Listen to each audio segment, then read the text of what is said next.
हम्म।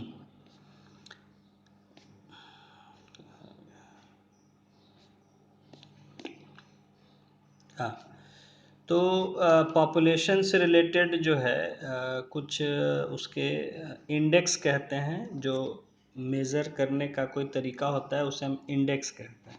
ठीक है, तो सबसे पहले इसमें आता है, देखिए पॉपुलेशन जो आप जानते हैं कि आदमी का क्या है लाइफ की, आदमी पैदा होता है, ग्रो करता है, बच्चे से अडल्ट में जो है ग्रो करता है, then he has the ability to reproduce, he reproduces, he gives birth to a child, he or she, and then the child again grows, whereas the parents they grow old and then die finally, and the child which has born again, he grows from childhood to adulthood, he again gives birth to young ones and he grows old and finally he dies.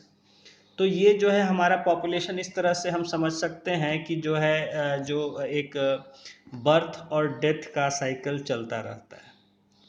ठीक है, तो उसको measure करने के लिए जो है हम उससे जुड़े हुए जो है जैसे कि रेट्स जो होते हैं कि बर्थ रेट, डेथ रेट, ठीक है, और जो जन्म लेने का या जन्म देने का जो दर होता है, रेट होता है, उसको हम कहते हैं फर्टिलिटी रेट, जैसा मैंने आपको बताया।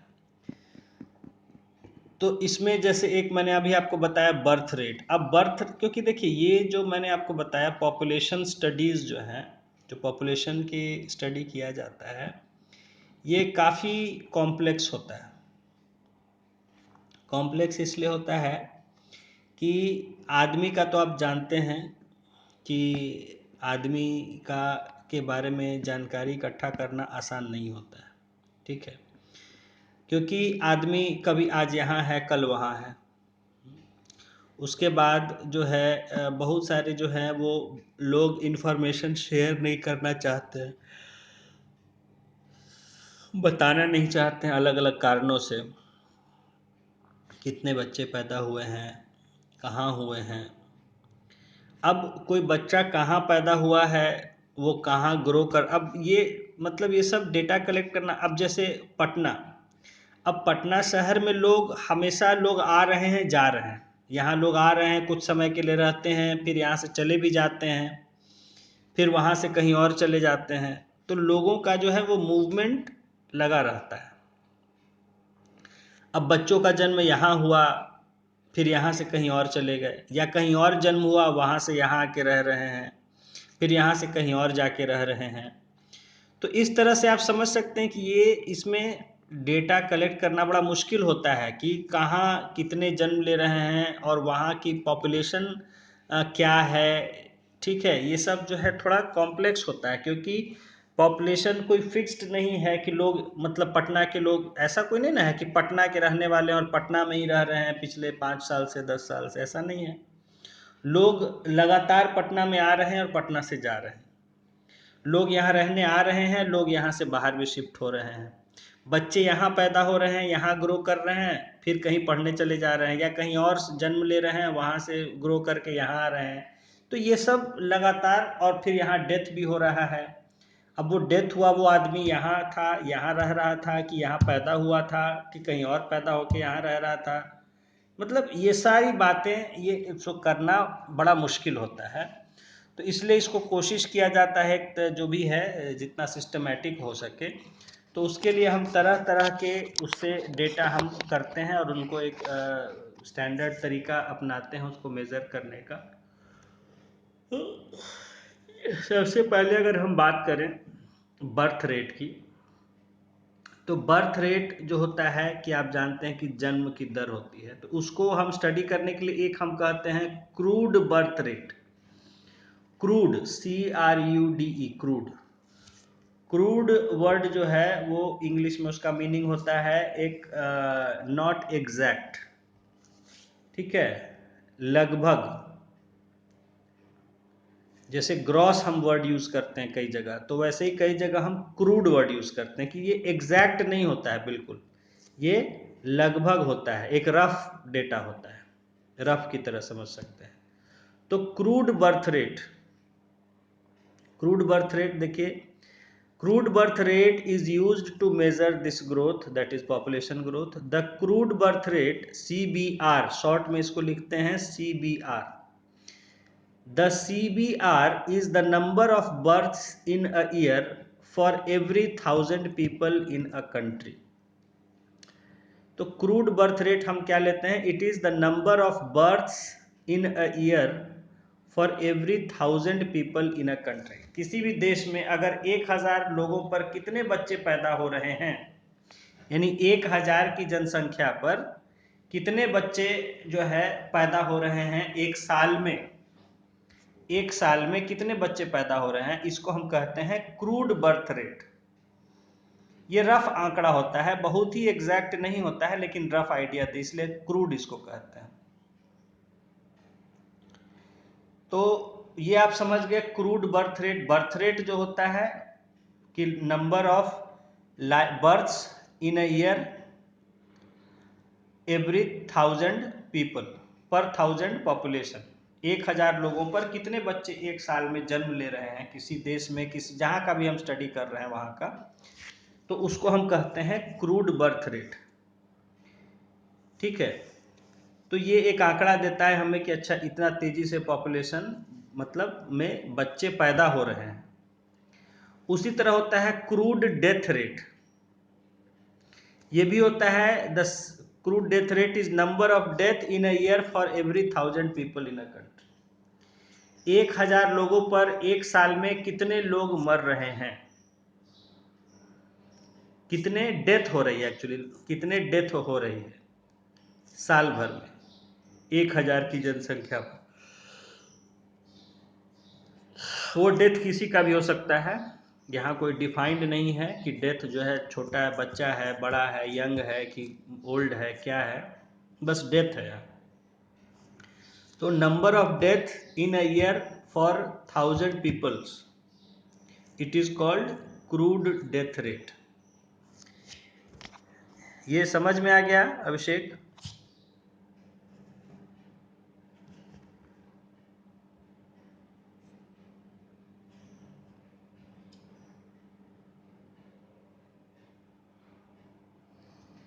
हाँ अभिषेक लाइन पर है ना? हाँ, तो क्रूड बर्थ रेट आप समझ गए, 1000 लोगों पर एक साल में कितने लोग बच्चे पैदा हो रहे हैं। क्रूड डेथ रेट हुआ कि 1000 लोगों पर कितने डेथ हो रहे हैं साल भर में कहीं किसी जगह पर। उसके बाद आता है एक infant mortality rate. Infant mortality rate देखिए, इसको शॉर्ट में IMR लिखते हैं। The infant mortality rate is defined as, इससे लिख लीजिएगा वीडियो से, हम इसको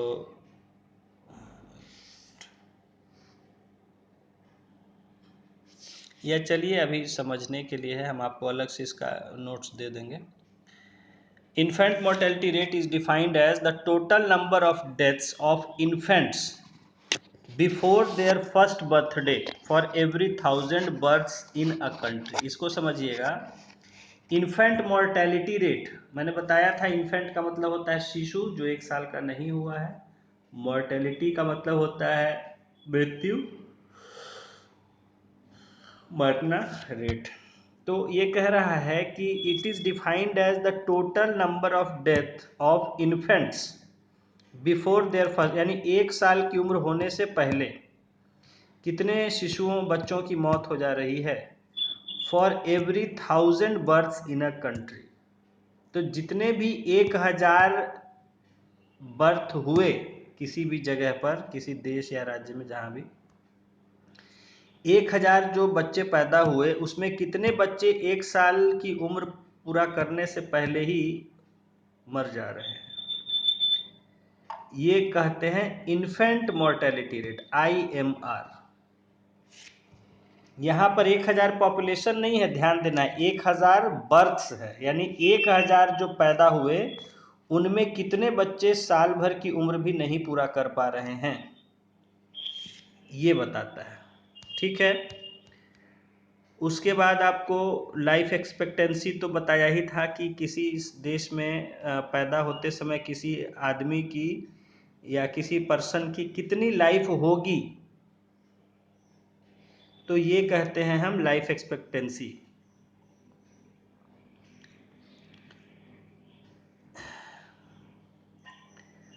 उसके बाद जो है हमारा एक टर्म आता है doubling time. Doubling time, doubling time क्या होता है? The doubling time is the number of years it will take a population to double in size. कहते हैं कि किसी जिस पॉपुलेशन के बारे में हम स्टडी कर रहे हैं, जितने लोगों के बारे में स्टडी कर रहे हैं, चाहे वो किसी ज़िले का हो, किसी गांव का हो, किसी शहर का हो, राज्य का हो या देश का पॉपुलेशन, वो जो पॉपुलेशन है वो कितने सालों में डबल हो जाएगा अपना। आज 1 लाख पॉपुलेशन है तो कितने सालों में वो 2 लाख हो जाएगा। तो उस टाइम को कहते हैं डबलिंग टाइम, डबल होने का समय, डबलिंग टाइम। भारत की पॉपुलेशन मान लीजिए आज के डेट में 140 करोड़ है, मान लीजिए, तो कितने सालों में ये 280 करोड़ हो जाएगा आज से, उसको हम कहेंगे आज का डबलिंग टाइम। तो डबलिंग टाइम भी एक हम लोग स्टडी करते हैं कि हाँ इतने साल में डबल हो जाएगा पॉपुलेशन, इस तरह से कहते हैं। ठीक है, तो ये कुछ टर्म्स हो गए बर्थ है। अच्छा, इसमें फिर एक आता है आपका, हाँ, टोटल देखिए, एक तो आता है फर्टिलिटी रेट। तो फर्टिलिटी रेट जो है, क्योंकि कहीं कितने बच्चे पैदा हो रहे हैं और वो उनका जो है मतलब कितने महिलाएं कितने बच्चों को पैदा कर रही हैं, ये सब स्टडी करने के लिए तो बर्थ रेट है, ये सब है। लेकिन उससे बर्थ रेट तो ये बताता है कि कितने बच्चे पैदा हो रहे हैं, लेकिन वो ये नहीं बता रहा है कि जो है कितने महिलाओं पर, वो तो पॉपुलेशन पर बता रहा है कि इतने की जनसंख्या में इतने बच्चे पैदा हो रहे हैं, यानी 1000 लोगों में हर साल इतने बच्चे पैदा हो रहे हैं। लेकिन वहाँ कितनी महिलाएं कितने बच्चे पैदा कर रही हैं, ये अगर हमें स्टडी करना है तो उसके लिए फिर हम फर्टिलिटी रेट जो है स्टडी करते हैं, फर्टिलिटी रेट कहते हैं। तो जैसे कुछ देशों में जो है इसको हम लोग एक कुछ देशों में स्टडी करने का इसको तरीका है कि वहाँ जो है कितने बच्चे हैं, ठीक है, कितने बच्चे हैं वहाँ जो 5 साल की उम्र के हैं, मतलब 5 साल तक की उम्र के हैं, 5 साल से कम उम्र के हैं, और वहाँ कितने महिलाएं हैं उस जगह, जहाँ का भी स्टडी, उस जगह पर जो रिप्रोडक्टिव एज ग्रुप में है, यानी कि जो बच्चा पैदा करने की स्थिति में है। तो हम लोग सामान्यतः ज़्यादातर देशों में इसके लिए लेते हैं 15 से 45, ठीक है, 15 साल से 45 साल। तो 15 साल से 45 साल की महिलाओं की संख्या और उसको डिवाइड करके हम परसेंटेज निकाल लेते हैं, समझ गए? Number of children up to the age of 5 divided by number of women in the age 15 to 45 into 100। तो इस तरह से हम इसको कहते हैं फर्टिलिटी रेशियो कहते हैं, या फर्टिलिटी रेट कहते हैं कई जगह, ठीक है, इसको कहते हैं फर्टिलिटी रेट। तो ये जो है आपका, ये लेकिन ये हर साल नहीं कैलकुलेट किया जा सकता है, क्योंकि इसमें हम 5 साल तक की उम्र का बच्चों को ले रहे हैं, तो ये 5 साल में ही लिया जा सकता है। और ये जो है जीवित बच्चों की बात करता है, कितने बच्चे पैदा हुए ये नहीं बताता है, ठीक है। तो इसमें हम लोग सुधार करके एक दूसरा इसी से एक टर्म बनाते हैं, उसको कहते हैं general fertility rate, general fertility rate. इसमें हम क्या करते हैं कि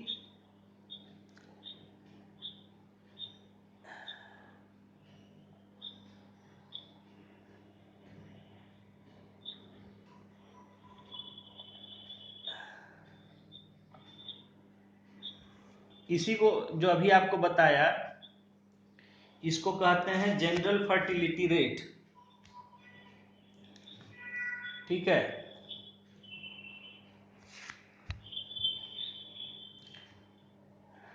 इसके बाद कुछ देशों में इसमें क्या करते हैं कि इस उम्र के शादीशुदा महिलाओं का खाली नंबर लेते हैं। ठीक है, तो इस तरह से मतलब लेने का कई आंकड़ा होता है। और इसी में एक और होता है टोटल फर्टिलिटी रेट। ठीक है, टोटल फर्टिलिटी रेट ये क्या कहता है कि टोटल फर्टिलिटी रेट, और शॉर्ट में इसको TFR लिखते हैं। ये भी बड़ा एक इम्पॉर्टेंट इंडिकेटर है। मैं इन सब का एक आपको अलग से लूँगा क्लास 1-2 दिन में। ठीक है, क्योंकि इनको आपको अच्छे से समझना लिखना ज़रूरी है, क्योंकि इम्पॉर्टेंट टर्म्स हैं। लेकिन अभी इसको क्योंकि अलग से आएगा, ज्योग्राफी में तो करेंगे तो अलग चीज़ है, लेकिन अभी थोड़ा सा बता देंगे आपको, तो लिखवा देंगे। ऐसे वीडियो में भी है, आप लिख सकते हैं। तो टोटल फर्टिलिटी रेट क्या है कि द TFR और total fertility rate is the average number of children a woman in a particular country will have during her child bearing years. ये कहा जा रहा है कि क्या कहता है ये कि किसी भी देश में कोई महिला जो है, जब तक वो बच्चे पैदा कर सकती है, यानी उस उम्र में है, यानी रफली मान लीजिए कि 15 से 45। ठीक है, तो वो एवरेज कितने बच्चे पैदा करेगी या जन्म देगी, कितने बच्चों को अपने पूरे रिप्रोडक्टिव एज में। ज़रूरी नहीं है कि सभी महिलाएं उतने बच्चों को जन्म दें ही, ये एक एवरेज कैलकुलेशन होता है कि एवरेज तौर पर एक जो महिला है जो बच्चों को जन्म देने में सक्षम है, और महिलाएं आप जानती हैं कि उनका चाइल्ड बियरिंग एज जो है 15 to 45 एक रफली लिया जाता है। इससे कम ज़्यादा हो सकता है। ठीक है, वो ऐसा ज़रूरी नहीं कि सभी महिलाएं 45 तक बच्चों को जन्म दे ही पाती हैं, या कुछ महिलाएं 45 के बाद भी देती हैं, और कुछ महिलाएं 45 से कम तक ही वो फिर नहीं कर पाती हैं बच्चे। तो ये, लेकिन हाँ, ये एक एवरेज डेटा है। उसी तरह ज़रूरी नहीं है कि सभी महिलाएं 15 पर ही बच्चे जन्म देना शुरू कर दें। ठीक है, लेकिन ये एक हम लेते हैं कि टोटल कितने बच्चे उस देश में एक महिला अपने जीवन में पैदा करती है, जन्म देती है, उसको हम कहते हैं टोटल फर्टिलिटी रेट।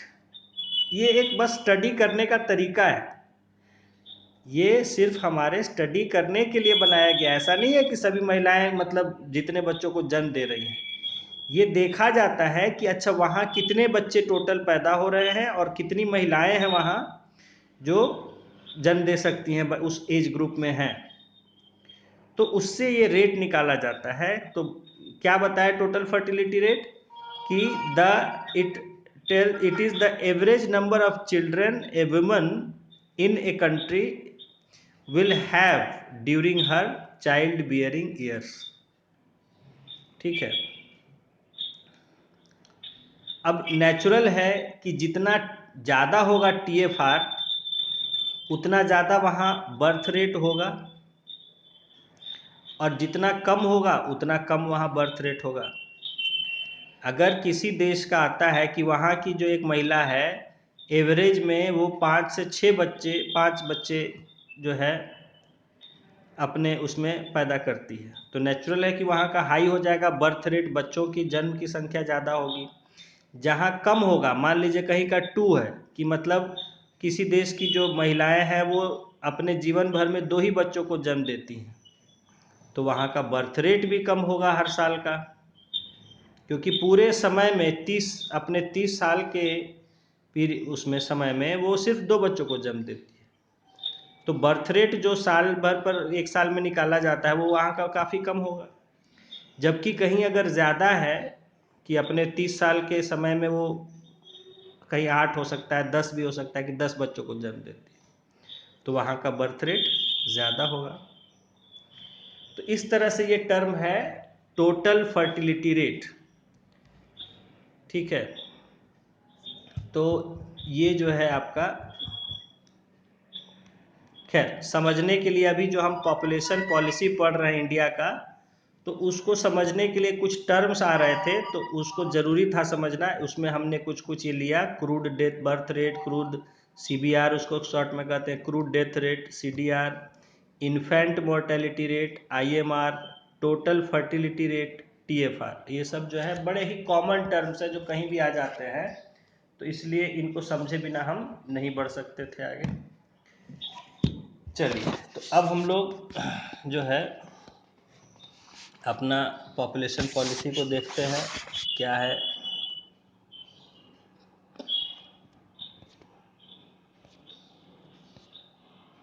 देखिए,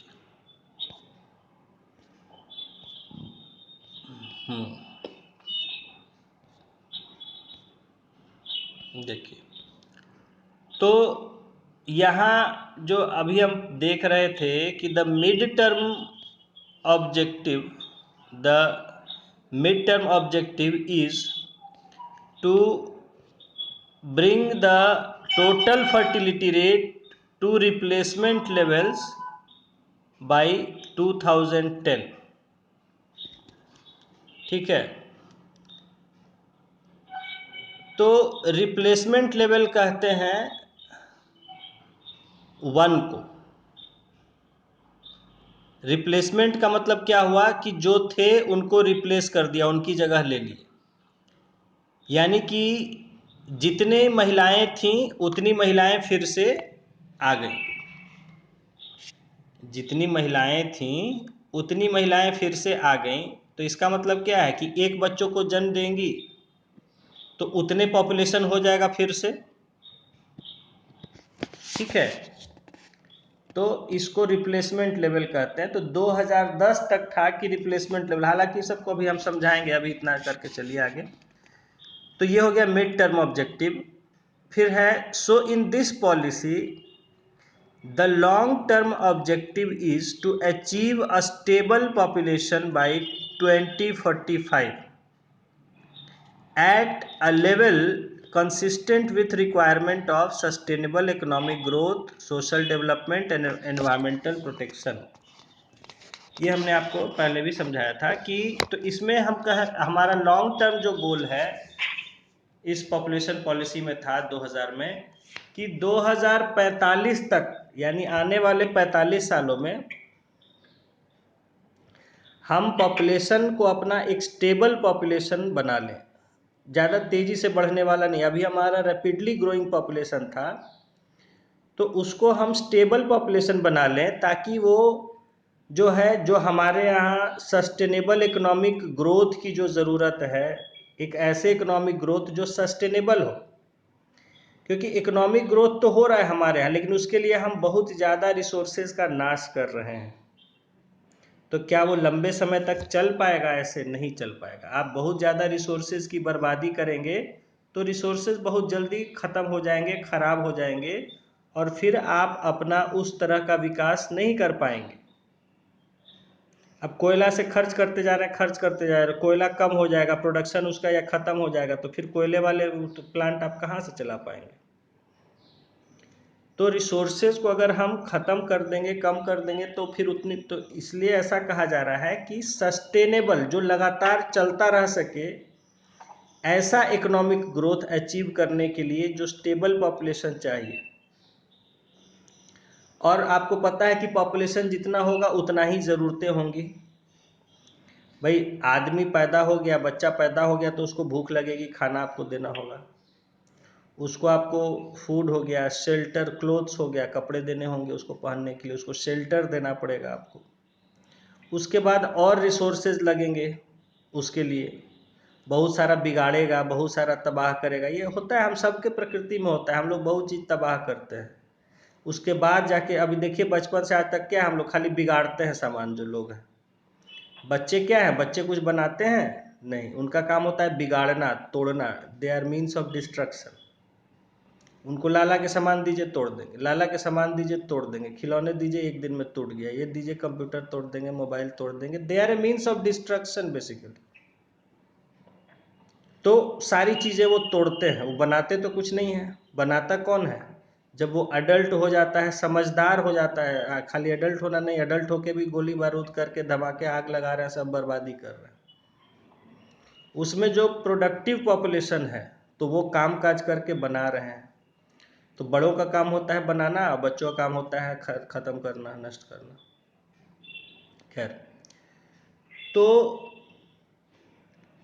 जो हमारा सस्टेनेबल डेवलपमेंट यानी ऐसा जो, क्योंकि आपको रिसोर्सेज बहुत सारे आपको लगेंगे, बहुत सारी चीज़ों, देखिए आदमी क्या है, नाश करने में लगा हुआ है, जंगल काटने में लगा हुआ। अभी खबर पढ़े कि उत्तराखंड में बताइए, नैनीताल और आसपास के ज़िलों में भयानक आग लग गई जंगलों में, और काफ़ी बड़े एरिया में आग लग गई। लोगों का नैनीताल में सांस लेना मुश्किल हुआ पड़ा है, इतना धुआं हो गया है, पॉल्यूशन हो गया है आग की वजह से।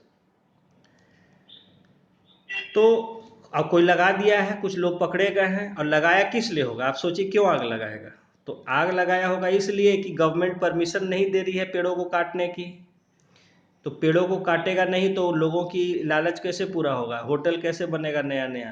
तो इसलिए किसी को कह के आग लगवा दिया होगा या लगा दिया होगा कि चलो पेड़ जल जाएंगे तो फिर काटने वटने का झमेला नहीं रहेगा। तो जंगलों में आग लगा दिया बहुत बड़े एरिया में। तो ये तबाही करना ये काम है आदमी का, क्योंकि डेवलपमेंट के लिए उसको चाहिए, डिस्ट्रक्शन के बिना डेवलपमेंट नहीं होता है। तो यही इसलिए कहा जा रहा है कि ऐसा पॉपुलेशन हम अचीव करें, क्योंकि जितना ज़्यादा पॉपुलेशन उतना ज़्यादा डिमांड होगा, उतना ज़्यादा रहने के लिए मकान चाहिए। देखिए मकान बनाने सारा आसपास का यहाँ देखते हैं भर गया है, खाली मकान मकान मकान मकान मकान। जितने खाली जगह थे सब पर मकान बन गया है। क्यों? क्योंकि पॉपुलेशन बढ़ रही है, सबको रहने के लिए घर चाहिए, रूम चाहिए, तो नेचुरल है कि मकान बनेगा, रोड बनेगा, फैक्ट्री लगेगा, तो पेड़ कटेंगे, ग्रीन एरिया कम होगा। तो इसलिए पॉपुलेशन को हम ऐसा स्टेबल कर लें ताकि उसका बहुत ज़्यादा ज़रूरत ना हो, और हम एक सस्टेनेबल इकोनॉमिक ग्रोथ कर सकें, सोशल डेवलपमेंट कर सकें, सामाजिक विकास कर सकें। भाई पैसा होगा सरकार के पास तब ना उतना स्कूल कॉलेज टीचर सब प्रोवाइड करेगा। अब इतना ज़्यादा जनसंख्या हो जाएगा तो उसके लिए कहाँ से स्कूल उतना बना पाएगा, टीचर उतना प्रोवाइड कर पाएगा, उतना फंड ही नहीं रहता है। तो सोशल डेवलपमेंट भी ज़रूरी है कि भाई स्कूल्स हैं, हॉस्पिटल्स हैं, और तरह की चीज़ें हैं वो सब बन रही हैं। आज देखिए हर गांव में पंचायत भवन और कई तरह का कार्यक्रम सब चल रहा है। ये सब तो उतना फंड सरकार के पास भी होना चाहिए। Social development and environmental protection, और एनवायरमेंट को हम बचा के रख सकें। भाई नेचुरल है, जितना ज़्यादा पॉपुलेशन होगा उतना हम एनवायरमेंट का नाश करेंगे, पेड़ों को काटेंगे अननेसेसरी, पेड़ों को काटेंगे, आग लगाएंगे, ज़मीन खोदेंगे, एयर में गंदगी छोड़ेंगे तो एयर पॉल्यूट हो रहा है, पानी में गंदगी करेंगे तो पानी भी पॉल्यूट हो रहा है। इस सब को नाश तो हम लोग कर ही रहे हैं। तो एयर वाटर अर्थ, ये तो नाश करना काम है हम लोग का। तो इसलिए कि इतनी पॉपुलेशन रहे कि जो ज़्यादा नाश नहीं करे, ऐसा पॉपुलेशन हम लोग रोक लें। To make the population stable by 2045, the following measures are discussed mainly in the National Population Policy. तो हाँ म्यूट कर लीजिए। पॉपुलेशन पॉलिसी को 2045 तक हम स्टेबल कर लें, उसके लिए क्या कदम उठाने का सुझाव दिया गया है पॉपुलेशन पॉलिसी में, देखते हैं। ये जो है कदम उठाने के लिए कहा गया था इस 2000 के पॉपुलेशन पॉलिसी में। ताकि 2045 तक आते आते हम पॉपुलेशन को स्टेबल कर लें। अब मात्र 20 साल रफली बच गए हैं उस चीज़ को, 20 साल हम आगे बढ़ चुके हैं। फर्स्ट स्टेप है reduce infant mortality rate to below 30 per 1000 live births.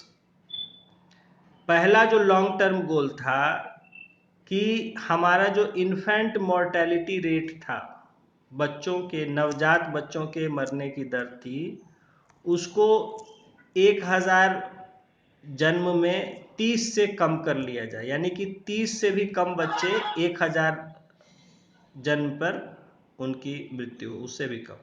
Mute कर लीजिएगा माइक को। तो इन्फेंट मोर्टेलिटी रेट को 30 से कम करना हमारा पहला जो है सजेस्टेड मेजर था कि इसको करना जरूरी है सबसे पहले। सेकेंड स्टेप था, ये सब लाइन को आप कहीं भी लिख दे सकते हैं पॉपुलेशन से जुड़ा हुआ जहां आपको बात आए समझ के। सेकेंड है reduce maternal mortality ratio two below 100 पर 1 लाख लाइव बर्थ्स। अब एक आता है मैटरनल मोर्टेलिटी रेशियो, मातृत्व मृत्यु दर। यानी कि होता क्या है कि बहुत सी माताओं का जो जन्म दे रही होती बच्चों का, उनकी मृत्यु हो जाती है किसी कारण से। जन्म देने के समय, जन्म देते समय बहुत सी महिलाओं की मृत्यु हो जाती है। तो उसको कम करने का हमने जो रखा कि उसको 1 लाख जो जन्म हो रहे हैं उस पर 100 से भी कम महिलाओं की मृत्यु हो। तो ये इसको कहते हैं MMR, मैटरनल मोर्टेलिटी रेशियो।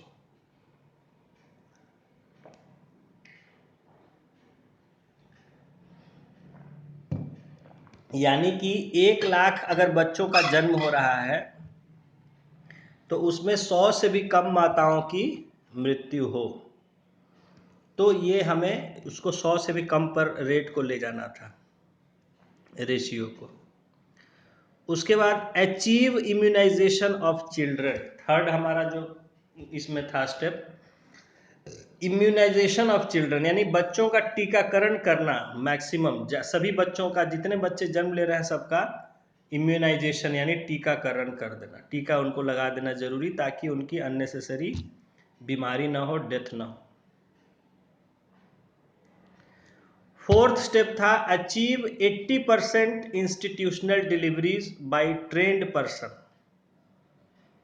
ये था, देखिए फोर्थ स्टेप क्या था कि डिलीवरी जो हो, यानी महिलाओं का जो प्रसव हो, बच्चों का जन्म हो, वो 80% जो है वो कम से कम इंस्टीट्यूशनल डिलीवरी हो, ट्रेंड पर्सन के द्वारा। यानी इंस्टीट्यूशनल का मतलब संस्थाओं में, संस्थाएं का मतलब जो सरकार की संस्थाएं हैं, जैसे गांव में हेल्थ सेंटर वगैरह होते हैं, या डिस्पेंसरीज होते हैं जिन्हें डिस्पेंसरी कहते हैं, या आंगनवाड़ी, या इस तरह के जहाँ भी जगह है, या हॉस्पिटल है, नर्सिंग होम है, हॉस्पिटल है, जो भी है, तो ऐसी जगहों पर मतलब 100 अगर टोटल 100% होता है तो उसमें 80% कम से कम जो डिलीवरी हो वो ऐसी जगहों पर ही हम करें, ट्रेंड पर्सन्स के द्वारा, जो कि प्रशिक्षित लोग हैं।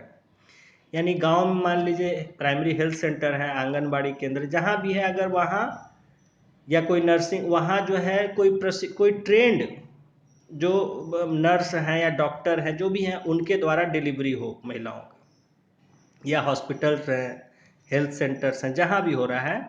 तो ये टारगेट रखा कम से कम 80% टोटल का डिलीवरी जो है वो हो संस्थाओं में। ऐसा नहीं जैसे होता था कि घर पर या कहीं कहीं हो जाता था, तो उसकी जगह हम जो प्रॉपर जगह है, क्योंकि आज के डेट में उतने ट्रेंड लोग हर जगह नहीं है, या उस तरह का है नहीं वैसी, और अच्छी सबकी है, सब अफोर्ड कर सकते हैं, व्यवस्था डेवलप हो चुकी है। तो इसलिए आप जाके वहाँ डिलीवर करवाएं, जिनको कराना है हॉस्पिटल में कराएं, या हेल्थ सेंटर में कराएं, या नर्सिंग होम में कराएं, जहाँ कराएं, मतलब ट्रेंड लोगों के द्वारा हो, ये टारगेट था। उसके बाद फिफ्थ जो है to promote awareness among people against AIDS and apply measures for its control. अगला था कि लोगों में एड्स के प्रति जागरूकता पैदा करें और इसको कंट्रोल करने के लिए उनके बीच में उनको कदम उठाने के लिए कहा जाए। एड्स के बारे में आपको पढ़ाया जा चुका है। एक्वायर्ड इम्यूनोडिफिशियेंसी सिंड्रोम कहते हैं, यानी कि जो ये हम प्राप्त करते हैं, अपने आप नहीं होता है, प्राप्त किया हुआ ऐसा बीमारी जिसमें हमारा इम्यूनिटी खत्म हो जाता है, उसी को एड्स कहते हैं। तो इस बीमारी के प्रति लोगों की जागरूकता बढ़ाना, कि लोग जागरूक हों कि भाई ऐसे ऐसे आपको पढ़ाया गया है डिटेल में किन किन तरीक़ों से एड्स फैलता है बीमारी। जैसे ब्लेड वगैरह जो है एक दूसरे का यूज़ नहीं करें, ब्लेड, और आप कहीं भी जा रहे हैं शेविंग या सैलून वगैरह में भी जा रहे हैं तो उसको कहिए कि आप स्टेरिलाइज किया हुआ यूज़ करिए भाई। ऐसे तो आजकल है कि नहीं, ब्लेड आप चेंज करिए, जब कस्टमर आए नया फ्रेश ब्लेड यूज़ कीजिए। लेकिन बहुत जगह अभी भी गांव में है कि वो उस तरह वगैरह यूज़ करते हैं जो जिसमें वो चेंजिंग वाला नहीं रहता है, तो उसको आप गर्म पानी डेटॉल वगैरह से स्टेरिलाइज किए रहें। तो ब्लेड है, इंजेक्शन जैसे डिस्पोजेबल यूज़ किया जाता है आजकल ज़्यादातर, लेकिन फिर भी कहीं कहीं है कि वो मल्टी यूज़ वाले इंजेक्शन, तो उनको स्टेरिलाइज किया जाना ज़रूरी है हर यूज़ के बाद, कि डेटॉल में गर्म पानी में कुछ समय केमिकल्स में रखना, ताकि उसके बैक्टीरिया जर्म्स मर जाए, नहीं तो ब्लड उससे भी जो है एड्स फैलता है, एक से दूसरे में इन्फेक्टेड ब्लड चला जाएगा। तो ये सब है, या बहुत सारा है आजकल जो है ड्रग्स, ये सब का बहुत चलन बढ़ा है कि सब बैठ के मज़ा लेंगे एक साथ जो है, तो हाँ भाई हम लगा लिए। जैसे देखिए पहले क्या होता था, पहले पहले लोग बैठ के साथ में खैनी चबाते थे, हाँ भाई खैनी बनाइए, हम भी खाएंगे आप भी खाए, खैनी समझते हैं। तो पहले का कम्युनिटी वो शेयरिंग था कि भाई हुक्का पी रहे हैं साथ में या खैनी चबा। आजकल जो है फिर हो गया कि सिगरेट बैठ के पी रहे हैं। अब वहाँ भी था कि कुछ कुछ कम्युनिकेबल डिजीज़ हो रहा है, आपके मुंह में किसी को है और वो सिगरेट पी रहा है दूसरे को दे रहा है, तो क्योंकि लड़कों में सब ट्रेंड होता है, दोस्ती यारी में सब बहुत सारी चीज़ें सब शेयर करते हैं। तो उसी तरह अब आजकल जो है एडवांस हो गया मॉडर्न ड्रग्स का चलन देख के, और फिल्मों वगैरह में और पगलाए जा रहे हैं सब देख के। तो इंजेक्शन से लेते हैं या जो भी तरीके से लेते हैं, उसमें आपस में सब मिलजुल के शेयर करके लेंगे, तो उसमें एक से फैलता है, हम इंजेक्शन लगाया दूसरा उसको यूज़ किया, तो हो गया एक से दूसरे में, इस तरह से एड्स वगैरह फैलता है। या महिलाओं से उनके बच्चों में भी चला जाता है। तो अगर कोई इन्फेक्टेड है तो उसको कि भाई आप बच्चे को दूध नहीं पिलाइए, ठीक है। या बहुत से होता है कि उसमें दवा वगैरह अगर किसी को है, इन्फेक्टेड है पेरेंट्स, तो उनसे बच्चों को ना हो उसके भी दवाइयाँ वगैरह, मतलब इस तरह का। तो ये सब जो तरीके, या फिर जो बताया आपको कि सेफ सेक्स, कि भाई अगर वैसे तो आप you should be faithful to your own partner, जो भी है स्पाउस, महिला पुरुष जो है, अगर आप फेथफुल हैं अपने फैमिली, मतलब जो आपका हस्बैंड वाइफ रिलेशन है या जिससे भी है, तो उसमें अगर आप फेथफुल हैं तो you will avoid this disease. But अगर जहाँ भी है, अगर इस तरह का है कि आप फ्रीक्वेंट सेक्स करते हैं कहीं भी, तो वैसे में है कि you should have protected sex, है ना, यूज़ ऑफ कॉन्डोम्स और समथिंग लाइक दैट। तो वहाँ पर है कि उसको आप करने से फिर भी आप सेफ रखते हैं। और आजकल तो आपको बताया था कि बहुत ज़्यादा कैजुअल सेक्स और ये सब का जो है ट्रेंड बढ़ गया है, लोग सेक्स को एक फ़न एक्टिविटी समझते हैं और कहीं भी इन्वॉल्व हो जाए। तो वैसे में जो है कि देखिए हमें पता नहीं, देखिए होता क्या है कि AIDS is basically an infection, एक इन्फेक्शन है जो कि फैलता है। हेल्दी लोगों में ये नहीं होगा, लेकिन जो इन्फेक्टेड है उससे दूसरे को लग जाएगा और उससे फिर तीसरे को लगेगा। तो किससे किसमें इन्फेक्शन जा रहा है ये हमें नहीं पता चल पाता है जल्दी, क्योंकि इतना कैजुअल आजकल हो गया है और लोग केयरलेस हो गए हैं।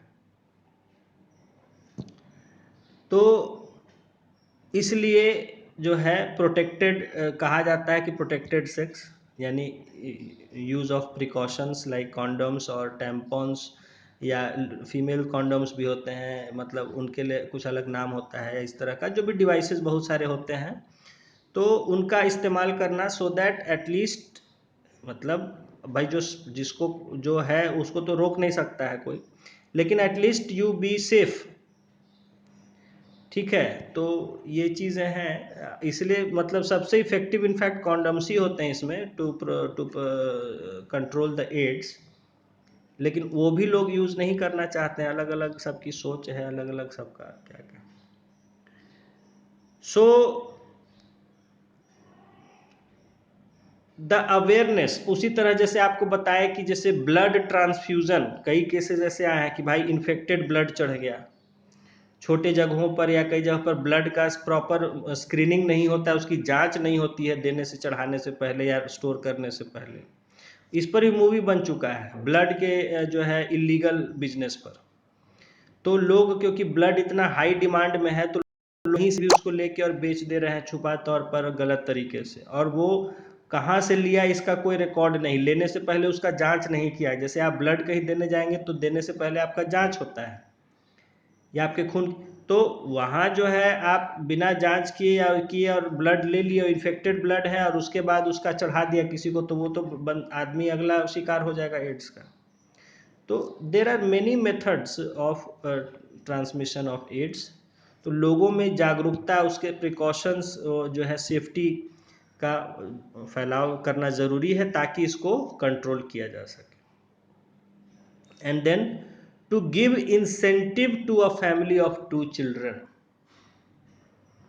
जो 2 बच्चों वाला परिवार है उसको कुछ ना कुछ जो है इंसेंटिव दिया जाए, कुछ ऐसा उसको प्रेरक जो है कुछ दिया जाए कि हाँ उसको रिकॉग्नाइज हो, समाज में उसकी एक पहचान बने कि हाँ भाई ये लोग परिवार हैं 2 बच्चे वाले हैं, यानी इन्होंने समझदारी से अपना परिवार प्लानिंग किया है।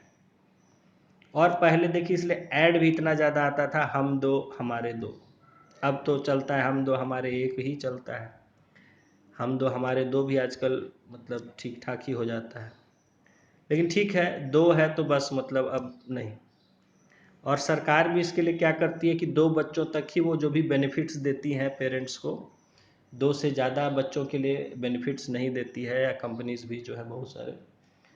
तो ये जो है कि मतलब it is so that population में भी कंट्रोल्ड, लोगों को डिस्करेज किया जाए ज़्यादा बच्चों से, या उनके अवेयरनेस किया जाए कि क्या दिक्कतें हैं, क्योंकि लोग पैदा करते समय तो सोचते नहीं हैं, बाद में फिर परेशानी जो है झेलना पड़ता है।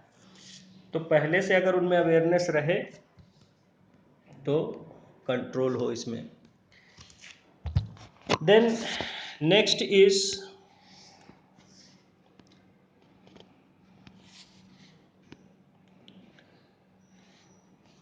टू एनहांस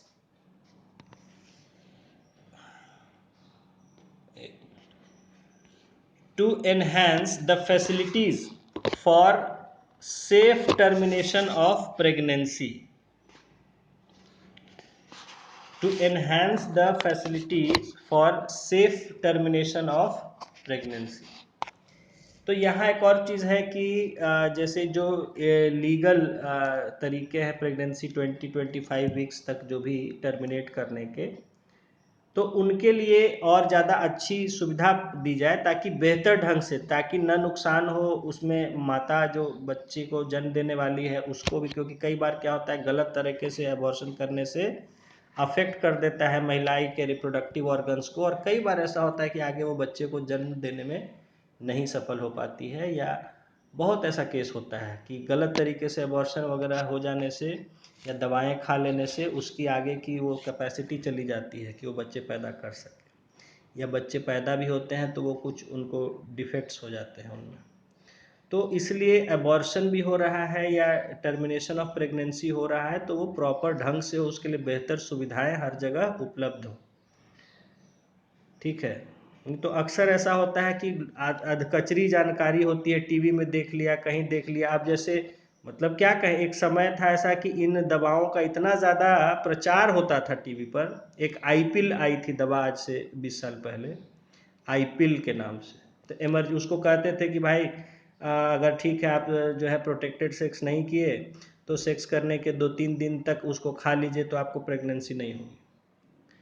अब इतना तेज़ी से उसका बिकना शुरू हुआ मार्केट में कि आईपिल जहाँ मतलब आई हैव पर्सनली सीन कि हम कहीं मेडिसिन शॉप पर जा रहे हैं और वहाँ लड़के लड़की आए हुए हैं, सर आईपिल दे दीजिए, आईपिल दे दीजिए, इस तरह का हाल। और उसका ये नहीं था कि पता नहीं था कि उसका खतरनाक भी होता है, बट वो तो शादीशुदा लड़का लड़की। नहीं नहीं, लड़का लड़की शादीशुदा तो बहुत कम करते हैं वैसा। अनमैरिड की बात मैं बता रहा हूँ आपको। वो मैरिड के लिए थोड़े, मैरिड लोग तो थोड़ा बहुत प्लान ही करके करते हैं। अनमैरिड लोग जो है किसी भी बिना कोई प्लानिंग के, तो खैर।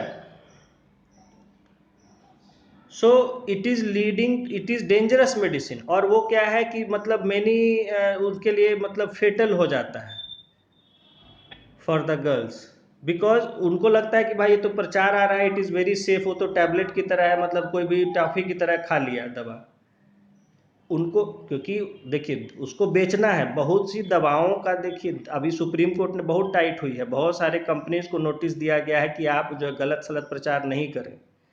टीवी पर प्रचार इतना अट्रैक्टिव ढंग से दिखाया जाता है, लगता है कि वाह कितनी अच्छी चीज़ है, उसको खा लीजिए, ये तो कोई विटामिन की तरह है। ठीक है, और पता चलता है उसका, क्योंकि उसका जो नुकसान है उसको कोई नहीं बताता है कि नुकसान किस लिए बताएगा, उसका थोड़े काम है, उसको तो फंसाना है कि बेच ले जितना ज़्यादा। तो मेडिसिन्स को इस तरह प्रचार किया जाता है कि वो लगता है कि लोग जाके, लोग भी बिना कोई डॉक्टर के प्रिस्क्रिप्शन के टॉफ़ी बिस्कुट की तरह मांगने लगते हैं दुकान पे कि हाँ भाई ये मेडिसिन दे दीजिए, मेडिसिन, और इस तरह बिकती है बहुत सारी मेडिसिन जो है। ठीक है, तो उसी तरह इसका भी मिसयूज़ होने लग गया, और फिर बहुत महिलाओं को जो है खतरा, हम खुद देखे हैं, हम डॉक्टर के पास गए बैठे हुए हैं कई, और देख रहे हैं आ रही हैं लड़कियां और डॉक्टर उनको डांटती रहती हैं कि आप लोग को सोच समझ नहीं आता है, कभी बिना सोचे कोई दवा खा लिए, कभी कुछ कर लिए, और फिर जो है जब कुछ सीरियस सिचुएशन हो जाता है तो डॉक्टर के पास पहुंच जाता है। आईपीएल से क्या होता, क्या हुआ, क्या निगेटिव इफेक्ट था? आईपीएल जो नेगेटिव इफेक्ट था कि भाई वो जान पर बनाती है जो है कई बार। ठीक है, या किस कभी भी खा लिया, वो भी है कि वो 1-2 दिन के अंदर ही खाने का है, जब सेक्स इंटरकोर्स हुआ तब। और आता था, पता नहीं आजकल आता भी है, बैन हो गया क्या मुझे नहीं पता है करंट, मैं पहले की बात बता रहा हूँ जब एक मैंने बताया कि 15-20 साल पहले वो जो है आया था और बहुत तेज़ी से मार्केट पकड़ा था। तो मतलब आई हैव सीन रिसेंटली, कई बार मैं डॉक्टर्स के यहाँ हूँ और देख रहा हूँ वहाँ कि भाई आ रहे हैं इतने ज़्यादा पेशेंट हैं, और क्या है तो ये दवा खा लिए, दवा खा लिए, और फिर सीरियस कुछ हो जाता है, आगे बच्चे होने नहीं होते हैं तो फिर डॉक्टरों के पास पहुँचते हैं, या कुछ और डिफेक्ट हो जाता है, और डॉक्टर उनको डांटते रहते हैं, वो क्या करेगा वो सब। तो बात है कि जो है कंपनी जिस तरह से अब प्रचार करते हैं कि लोगों को लगता है कि वाह ये तो बड़ी अच्छी चीज़ है, इसमें तो कोई और कोई नुकसान वगैरह बताया नहीं जाता है कि नुकसान भी इसको खाने का, या कैसे इसका तरीका है यूज़ करने का कोई भी चीज़ को। तो इसको भी लेके आजकल जो है सुप्रीम कोर्ट काफ़ी एक्टिव हुआ है, उसने बहुत 100-150 कंपनियों को नोटिस गया है कि आप जो है बहुत सारी जो मेडिसिनल प्रोडक्ट्स हैं उसको आप कमर्शियल प्रोडक्ट्स की तरह जो एडवर्टाइज़ कर रहे हैं, जबकि जो भी दवाओं से जुड़ी हुई चीज़ें उनका एक प्रॉपर तरीका है, उसका आपको साइड इफ़ेक्ट्स वगैरह सबको इन्फॉर्मेशन देना होता है अगर आप उसको पब्लिकली एडवर्टाइज़ कर रहे हैं। तो साइड इफ़ेक्ट्स आजकल कोई बताना नहीं चाहता है, आजकल तो आपको डॉक्टर नहीं बताते हैं जल्दी साइड इफ़ेक्ट। ठीक है, तो खैर, क्योंकि डॉक्टर भी बिजी है इतना, उसको कहाँ टाइम है कि अब बताते रहे कि दवा खाइएगा इसका ये साइड इफ़ेक्ट हो सकता है, हो सकता है। वो लिख के उसका काम ख़त्म, दवा लिख दिया जाइए। तो इसीलिए दवा जब भी आदमी, देखिए पढ़े लिखे आप लोग समझाए, दवा आप खरीदते हैं उसको उसका पढ़ना चाहिए दवा पर क्या लिखा हुआ है। तो जनरली जो भी दवाएं होती हैं तो उन पर लिखा होता है, अगर साइड इफ़ेक्ट्स होता है या उनके अंदर में कागज़ वगैरह रहता है, अगर पैकेट है तो अंदर कागज़ होता है जिस पर प्रिंट होता है साइड इफ़ेक्ट्स, या किनको लेना है किनको नहीं लेना है, किस कंडीशन में नहीं लेना है। ठीक है, तो वो अभी है कि दवा कंपनियां अभी छापती हैं, लिख के डालती हैं, तो उसको देख पढ़ के लेना चाहिए। डॉक्टर ने लिख दिया इसका मतलब ये नहीं कि बिना सोचे उसको खा लिए, उसको कम से कम उसका दवा अगर टैबलेट है तो उस पर भी कुछ कुछ प्रिंट रहता है, उसका डेट देख लिए, उस पर साइड इफ़ेक्ट्स वगैरह कुछ है या शीशी वगैरह होती है तो उस पर लिखा होता है, डोज कितना डोज है, क्या है, साइड इफ़ेक्ट्स है, पढ़ के खाना चाहिए। खैर चलिए आते हैं हम लोग। तो यहाँ जो है हमने देखा जो 7th point, to enhance the facilities for mute कर दीजिए। For safe termination of pregnancy. 8th point है to implement law against child marriage sternly.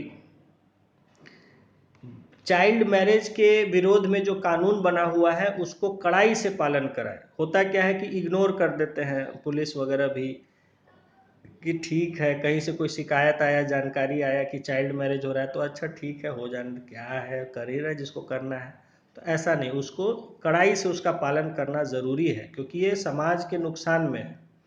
क्योंकि बाल विवाह कम उम्र में हो जाएगा तो फिर होगा कि बच्चे पैदा करने लगते हैं, क्योंकि उनको भी अब शादी हो गया तो कोई उस पर रोक नहीं है, कोई गलत नहीं है, तो बच्चे पैदा होने लगते। तो पहले समझ में नहीं आता। होता क्या है कि देखिए, पहले समझ ही नहीं रहती है ना, तो वो तो जब बच्चे पैदा हो जाते हैं उसके बाद फिर फेस करना पड़ता है कॉन्सिक्वेंस, तब समझ में आता है कि ओह कितना मुश्किल है, क्या हो गया है। तो इसलिए ताकि वो नासमझी में नहीं कर पड़े, इसलिए है कि उम्र बढ़ा दिया गया शादी का, कि तब जब उसका एक वो दिमागी रूप से समझदार मैच्योर हो जाए दोनों, जो है लड़का लड़की, तो अपना प्लान करके अपना जो है जो भी बच्चा है करना है वो करे अपना। तो इसलिए चाइल्ड मैरिज का जो है इसको लॉ को कड़ाई से पालन कराना चाहिए। देन 9th है promote delayed marriage for girls preferably after 20 years of age. देखिए उसी बात को कहा जा रहा है कि लड़कियों की शादी को कोशिश करना चाहिए कि 20 साल के आगे हो, बढ़ाया जाए जो है। हालांकि अब इसके मैं पक्ष विपक्ष दोनों में रहता हूँ, ज़रूरी नहीं है यहाँ कहा जा रहा है, लेकिन ठीक है, सही उम्र में शादी होना भी एक अच्छी चीज़ होता है। तो कम उम्र में होता है तो उससे आसानी होती है बच्चे पैदा करने में भी, बच्चे भी हेल्दी होते हैं। लेकिन हाँ, कम उम्र का मतलब ये नहीं कम, और दूसरी बात है कि शरीर भी प्रॉपर डेवलप्ड होना चाहिए। तो वो सब तो खैर अपना, खैर।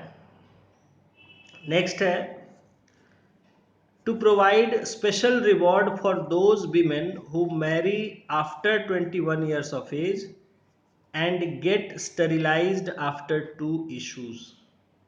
इसमें कदम सुझाया गया था कि ऐसी महिलाएं जो अगर 21 साल की उम्र के बाद शादी कर रही हैं और जो 2 बच्चे हो जाने के बाद अपना स्टेरिलाइजेशन यानी बंध्याकरण कहते हैं हिंदी में, यानी कि ऑपरेशन जो आप लोग समझते हैं कि जिससे आगे बच्चे न हो, तो अगर वो 2 बच्चों के बाद स्टेरिलाइज करा रहे हैं कोई महिला तो उनको कुछ विशेष पुरस्कार देना चाहिए। वो पुरस्कार के योग्य हैं कि जो ऐसी महिलाएं हैं जो 21 साल के बाद शादी कर रही हैं और 2 बच्चे हो जाने के बाद अपना जो है ऑपरेशन जो भी है करवा ले रही हैं। मतलब वो कई तरीके होते हैं, ऑपरेशन ही एक तरीका नहीं होता है। मैंने बताया था आपको कि एक टेम्पररी होता है, एक परमानेंट होता है। तो उसमें अगर वो करा रहे हैं इस तरह का प्रोसीजर तो वो उनको विशेष पुरस्कार देना चाहिए, सम्मानित करना चाहिए। और फिर नेक्स्ट है to make provision of health insurance for the persons belonging to below poverty line family who get sterilise after 2 issues. इसमें यह भी कहा गया था कि जो अगर गरीब परिवार है, बिलो पॉवर्टी लाइन यानी गरीब परिवार जो है, वो अगर 2 बच्चों के बाद अगर अपना ऑपरेशन वगैरह करवा रहे हैं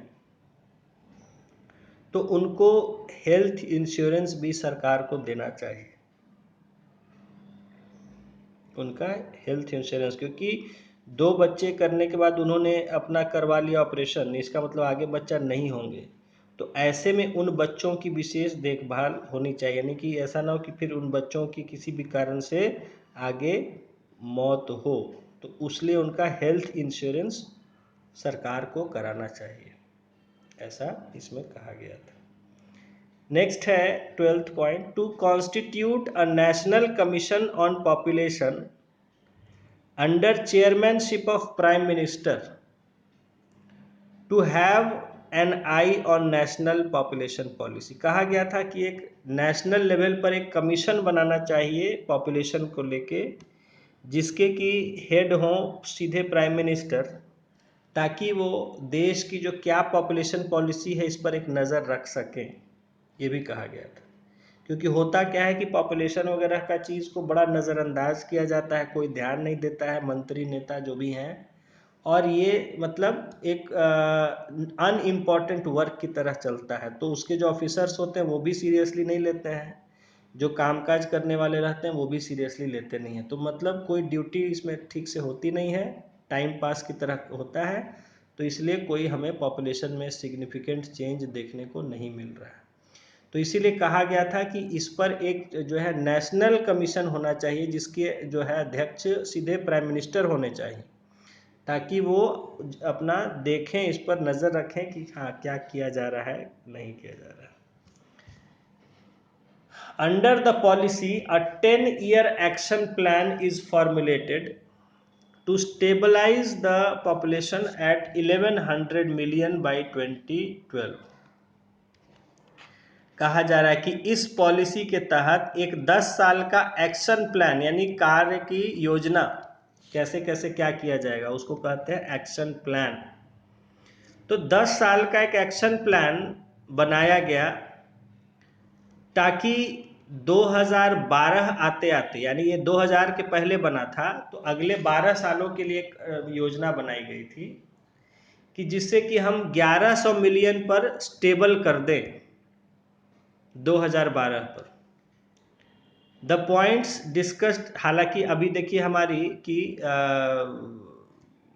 ज़्यादा हो गया, ये हम लोग 110 करोड़ सोचे थे, जबकि हम जो है बढ़ गए थे ज़्यादा उससे। खैर, तो आज हम 140 करोड़ हो गए हैं। The points discussed therein are hereunder. तो उस ये जो 10 साल का जो एक एक्शन प्लान बना था उसमें क्या पॉइंट्स जो है रखे गए थे, क्या कदम उठाने की बात की गई थी। First, to constitute self help groups with mainly housewives as its members who will remain in contact with health workers and panchayats। तो कहा गया था पहला पॉइंट कि महिलाओं के सेल्फ हेल्प ग्रुप यानी स्वयं सहायता समूह, सेल्फ हेल्प ग्रुप्स भी होते हैं, एक तरह का जो है साथ में मिल के काम करने का एक तरीका होता है, सरकार से उसे मदद मिलती है। तो महिलाओं के self help groups, SHG short में लिखते हैं, SHGs बनाए जाएं, जो कि जो गांव के पंचायत और जो हेल्थ वर्कर्स हैं उनसे लगातार संपर्क में रहें, ताकि वो उस गांव की महिलाओं के लिए जो भी स्वास्थ्य रिलेटेड काम करना है वो कर सके महिलाओं के द्वारा। तो ऐसे सेल्फ हेल्प ग्रुप बनाने की बात इसमें कही गई थी हर गांव में। दूसरा था to make primary education free and compulsory. ये तब की बात है जब ये लागू नहीं हुआ था राइट टू एजुकेशन। तो उस समय कहा गया था कि जो प्राइमरी एजुकेशन है, जो कम से कम मतलब 6th 5th क्लास की तक की जो शिक्षा है, 5th तक की, वो कंपलसरी किया जाए और फ्री किया जाए, ताकि हर बच्चा, चाहे वो बच्चा हो बच्ची हो जो भी हो, जिस भी गरीब हो अमीर हो जो भी हो, सबको कम से कम 5th क्लास तक पढ़ने का मौका मिले, ताकि वो कुछ लिखना पढ़ना और उसमें ज्ञान आ जाए, तो आगे चल के वो अपना जीवन में कुछ समझ सके, कर सके। प्राइमरी एजुकेशन को फ्री और कंपलसरी करने कहा गया था।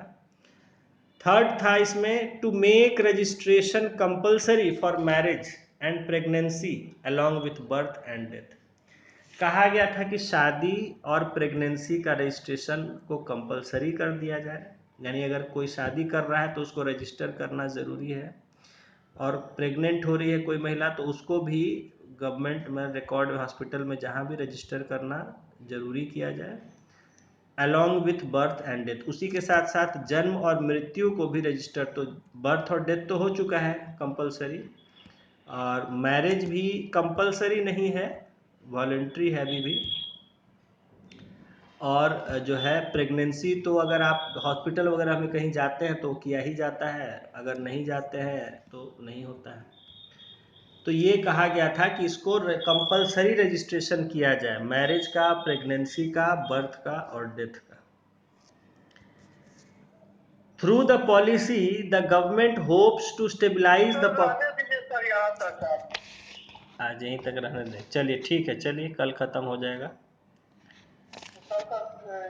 12 घंटा के अंदर ही खत्म चलिए ठीक, कल ख़त्म कर देंगे इसको।